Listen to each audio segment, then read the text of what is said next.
Hello everyone, this is man.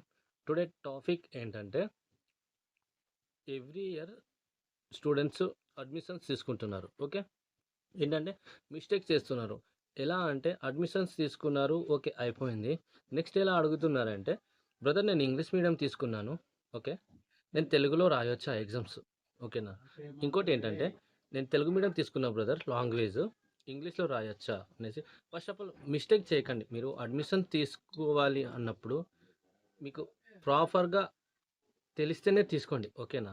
ఎలా అంటే ఇప్పుడు ఎగ్జామ్స్ వస్తున్నాయి, నాకు భయంగా ఉంది. డిస్టెన్స్ ఎడ్యుకేషన్ ఎలా అంటే ప్రమోషన్స్ కోసం చేసేవాళ్ళు 80%, ఓకేనా. క్యాజువల్‌గా చేసేవాళ్ళు 20%, ఓకేనా. ఇంకా 10% ఎవరు? ఏదో డిగ్రీ కావాలి అనేవాళ్ళు ఉంటారు. సో ఏం చేస్తారంటే లాంగ్వేజ్ అనేది చూసి తీసుకోండి, ఓకేనా. ఇంగ్లీష్ మీకు ఏ లాంగ్వేజ్ పైన గ్రిప్ ఉందో ఆ లాంగ్వేజ్ పైనే తీసుకోండి. ఇంగ్లీష్ అంటే ఇంగ్లీషు, తెలుగు అంటే తెలుగు. నెక్స్ట్ చేంజ్ చేయొచ్చా అంటే చేంజ్ చేయొచ్చు. కానీ మీరు అప్లికేషన్ చేసి యూనివర్సిటీకి వెళ్ళాలి. యూనివర్సిటీకి వెళ్తే వాళ్ళు చేంజ్ చేస్తారు. అది కూడా ఎప్పుడు? ఎగ్జామినేషన్ నోటిఫికేషన్ రాకముందు, దానికంటే బిఫోర్ మీరు వెళ్తే విజిట్ చేస్తే అలా చేంజ్ చేస్తారు. వన్స్ మీరు ఎగ్జామ్ రాసారంటే అది అలాగే కంటిన్యూ అవుతుంది. ఇంకోటి ఏంటంటే మీరు ఓకే ఇంగ్లీష్ మీడియం తీసుకున్నారు, తెలుగులో రాయాలంటే ఇప్పుడు మీరు మీ నేను చెప్పాను ఆల్రెడీ రాయొచ్చు అనేసి అంటున్నాను. ఓకే, ఏం చేస్తానంటే ఇప్పుడు నేను చెప్పని రాస్తున్నాను. మీకు హోమ్‌వేర్ షీట్‌లో చిన్న సీట్ ఇస్తారు. మీ నేమ్ ఉంటుంది, మీ అడ్మిషన్ నెంబర్ ఉంటుంది, మీ college location, degree college name ఉంటుంది, ఓకేనా. పిన్ కోడ్ ఉంటుంది. ఏ సబ్జెక్టో ఎగ్జామ్ ఏ సబ్జెక్టో ఆ సబ్జెక్ట్ అలా ఉంటుంది. ఏ మీడియమో ఆ మీడియం ఉంటుంది, ఓకేనా. మీరు ఆ మీడియంలోనే రాయాలి. నేను తెలుగులో రాస్తా బ్రదర్, నాకు కొంచెం అంత అన్‌కంఫర్టబుల్‌గా అనిపిస్తుంది ఇంగ్లీష్ అంటే.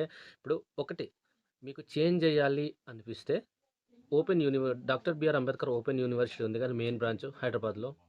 మీరు విజిట్ చేయండి. లేదంటే అప్లికేషన్ చేసి ఏం చేస్తారంటే మీరు వెళ్ళనక్కవసరం అవసరం లేదు, ఓకేనా. మీరు మీరు వెళ్ళడం అవసరం లేదు. ఏం చేస్తారంటే మీ రిలేటివ్స్ లేదా ఫ్రెండ్స్, ఓకేనా. సో ఎవ్వరైనా వెళ్ళి ఇవ్వచ్చు. ఈ అడ్మిషన్ నెంబర్ కంపల్సరీ ఉండాలి. ఏ అడ్మిషన్ క్యాండిడేట్ లాంగ్వేజ్ చేంజ్ చేయాలి అంటున్నారంటే వాళ్ళు చేంజ్ చేస్తారు. ఇంకోటేంటంటే రిజిస్ట్రేషన్ చేసుకున్నారు, అడ్మిషన్స్ తీసుకున్నారు. తీసుకున్నాక ఎగ్జామినేషన్ నోటిఫికేషన్ రాకముందే మీరెళ్ళాలి, ఓకేనా. అప్పుడే అనేది వాళ్ళు ప్రాసెస్ చేస్తారు. ఒక్కసారి మీరు ఎగ్జామ్స్ రాసారంటే అది కష్టం. ఇంకోటేంటంటే ట్రాన్స్‌ఫర్ చేయొచ్చా? నాకు ఈ కాలేజ్ నచ్చలేదు బ్రదర్, చాలా లాంగ్ ఉంది, ఓకేనా. నేను ట్రాన్స్‌ఫర్ చేయొచ్చా అంటే అవి లేట్ ప్రాసెస్ బ్రదర్, ఓకేనా. బ్రదర్స్ కావచ్చు, సిస్టర్స్ కావచ్చు. అది లేట్ ప్రాసెస్. నువ్వు చేంజ్ చేయాలి అన్నా యూనివర్సిటీకెళ్ళాలి, ఓకేనా. ఆన్‌లైన్‌లో అస్సలే లేదు. బీఆర్ఏఓయూలో సైట్‌లో చూడండి, అస్సలకే లేదు. ఏమున్నా మీరు యూనివర్సిటీకెళ్ళి అక్కడ చేయొచ్చు. కానీ ఆ ఆప్షన్ లేదు. చేంజ్ చేసే ఆప్షన్ లేదు. మీకు నియర్ బైగా ఉన్నటువంటి కాలేజ్, డిగ్రీ కాలేజ్, ఓకేనా.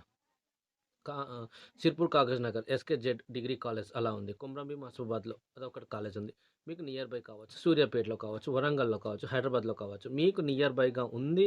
ఎగ్జామ్స్ టైమ్‌లో నాకు కంఫర్టబుల్‌గా ఉంటుంది అని చూజ్ చేసి మీరు ఇంటర్నెట్ సెంటర్‌కి అప్లికేషన్ చేయడానికెళ్ళేటప్పుడు ప్రాపర్‌గా ఒక 1 అవర్ వరకి టైం కేటాయించండి, ఓకేనా. కేటాయించండి. దానికోసం థింక్ చేయండి. చాలా ఆహ్, డిస్కస్ చేయండి దాని గురించి. ఎలా అంటే ఎలా అనేసి, ఓకేనా. డిస్కస్ చేసి జాయినింగ్స్ తీసుకోండి. అలాగే ఇంకోటి వన్స్ మీరు అడ్మిషన్స్ తీసుకున్న కాలేజీలో ట్రాన్స్‌ఫర్ చేయడం అనేది కష్టం, ఓకేనా. అదొకటి. ఇంకోటి ఎగ్జామ్స్ ఇంగ్లీష్ మీడియంలో తీసుకున్నాను, తెలుగులో రాయొచ్చు అంటే అది కష్టం బ్రదర్. ఎందుకంటే బ్యాక్‌లాగ్స్ ఆగుతాయి, ఓకేనా. ఇంగ్లీష్ మీడియంలో తీసుకున్నాను, నేను తెలుగులో రాయొచ్చా అంటే కష్టం. ఒకటి వన్ సొల్యూషన్ ఏంటంటే మీకు చేంజ్ చేయాలి అన్నప్పుడు యూనివర్సిటీకి విజిట్ చేయండి. లేదా కంటిన్యూ చేయాలి అంతే, తప్పదింక, ఓకేనా. ఇంకేమైనా డౌట్స్ ఉంటే అడగండి, నేను క్లియర్ చేస్తాను.